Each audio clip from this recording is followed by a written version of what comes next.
কি দেই ভাই? এটা কি এটা? এটা কি পাইপটা না নাই দেশে প্লাস্টিকের। সব ধরনের সরঞ্জাম এটাও তো একটা কিছু নাকি? এটা এনে ফিরে দিয়ে সব এলো কারিগর বানানো। এটা কি? জানি না। একটু বলেন না। এবার সাসেরটা কোনে আছে ইয়ে। সাসেরই এগুলো যে পাইপগুলো আছে দেশীয় শটগান যেগুলো তৈরি করা হয় বা পাইপ গান বলা হয় যেগুলোকে এগুলো তৈরি করা হয়। আর এটা যে আপনার পুরো দেশীয় যে পিস্তলগুলো এগুলো সম্পূর্ণ বড় বড় এগুলো বন্দুক এগুলো আপনার লেদে যাওয়ার পরে যখন সম্পূর্ণ আমরা পুরোপুরি পিস্তল একটা পিস্তলের বডি পার্টসগুলো যা প্রয়োজন সবগুলো এখানে আছে। তারপরে কাঠের রূপ নেবে, কাঠ দিয়ে ফিনিশিং করতে হবে। পাইপ গান আছে 9 mm আছে। কি অস্ত্র ইনস্ট্রুমেন্ট আছে আর কি এটা আমার মনে হয় যেটা দেশীয় এই যে ওটা দিয়ে দেন। ওটা দেন, নয় না দেন। এবং যে পিস্তল আছে না পিস্তলগুলো বন্দুকের ডালও আছে, পিস্তল আর বন্দুক আছে আর পিস্তল।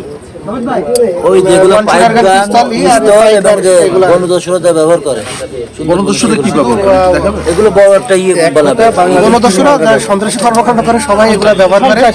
গণদস্যু বলে না খুলনা শহরে যে যারা এই সন্ত্রাসী কর্মকাণ্ড চালাচ্ছে সব এগুলো থেকে ব্যবহার করে। দিয়ে আছে। এগুলো সবই আছে। এইটা কিন্তু না যে এটা আমরা এখনো অজানা। এটা আমরা অজানা। অন্য হয়তো লেদের অন্য কাজে ব্যবহার হতো। কাজে ব্যবহার হয় কিনা এগুলো ছিলাম তো আমাদের কেএমপির ডিবির কাছে তথ্য ছিল যে এখানে একটি অস্ত্রের কারখানা রয়েছে। সেই তথ্যের ভিত্তিতেই আজকে ডিবি টিম এখানে অভিযান করেছে এবং আপনারা দেখতে পাচ্ছেন সেটা সত্যতাও পাওয়া গিয়েছে। এখানে বিভিন্ন অস্ত্রের বিভিন্ন যন্ত্রাংশ উদ্ধার করা হয়েছে এবং যে যন্ত্রাংশগুলো যে ছাঁচের মধ্যে তৈরি করা হয় সেই ছাঁচগুলো আমরা উদ্ধার করেছি এবং যেখানে ফিনিশিং দেওয়া হয় সেখানেও আমরা অভিযান চলছে। আপনারা পরবর্তীতে আমাদের আরও কিছু অস্ত্র হয়তো উদ্ধার হবে। আমাদের ডিবি টিম সেখানে কাজ করছে। আমার সঙ্গে ওসি ডিবিও আছে। আসলে ডিবি টিম এটা খুব ভালো কাজ করেছে। কেএমপিতে জানেন যে আপনারা অনেকগুলো ঘটনা ঘটেছে এবং অস্ত্র এত মানে ব্যবহার বেড়ে গেছে এবং আমাদের কাছেই এত কাছের ভিতরেই একটা অস্ত্রের কারখানা রয়েছে। এটা আসলে খুবই উদ্বেগজনক। তো এই ধরনের কাহিনী আসলে মানা যায় না যে একটা মেট্রোপলিটনের ভিতরে অস্ত্রের কারখানা থাকবে আর আমরা কেউ জানবো না, এটা হতে পারে না। তো আজকে এটা আমাদের কেএমপির জন্য এবং সাংবাদিক ভাইদের জন্য এটা অনেক বড় অ্যাচিভমেন্ট আমি এটা মনে করি। এটা কি শুধুমাত্র অস্ত্র তৈরির কারখানা ছিল না অন্যান্য কাজের পাশাপাশি এটা করতো? এটা আসলে বেসিক্যালি অন্যান্য কাজের পাশাপাশি অস্ত্র তৈরি করছিল। কতজনকে আটক করতে পারলেন বা কি জানলেন? আমরা এই পর্যন্ত আলাদা ভাই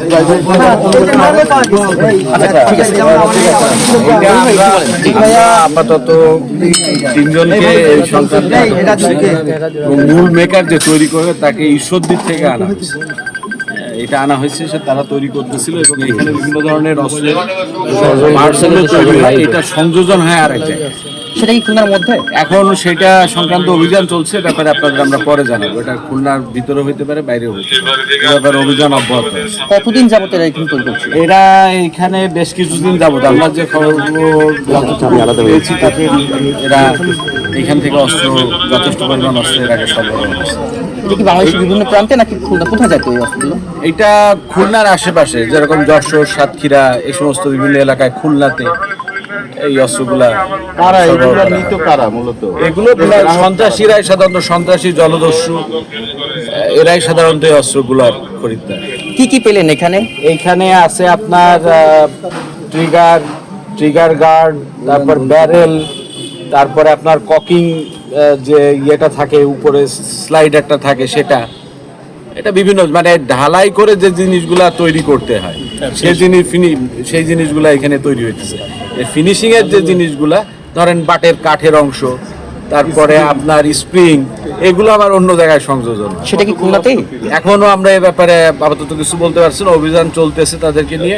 এখন আমরা পরবর্তীতে কতগুলো অস্ত্র সরঞ্জাম পাবেন এখানে অসংখ্য, এখনো আমরা হিসেব করে টোটাল দেখতে পারি নাই এরা, তবে 30টার কাছাকাছি 30-35টা আনুমানিক এরকম হবে। আর কারো প্রশ্ন আছে? এর আগে কি নিছেন নাকি এই প্রথম? বুঝলাম না প্রশ্ন। এখান থেকে কি মানে এর আগেও কি কোনো চালান গেছে কিনা? এরকম চালান গেছে, আমরা সেই সংবাদের ভিত্তিতে এটা আচ্ছা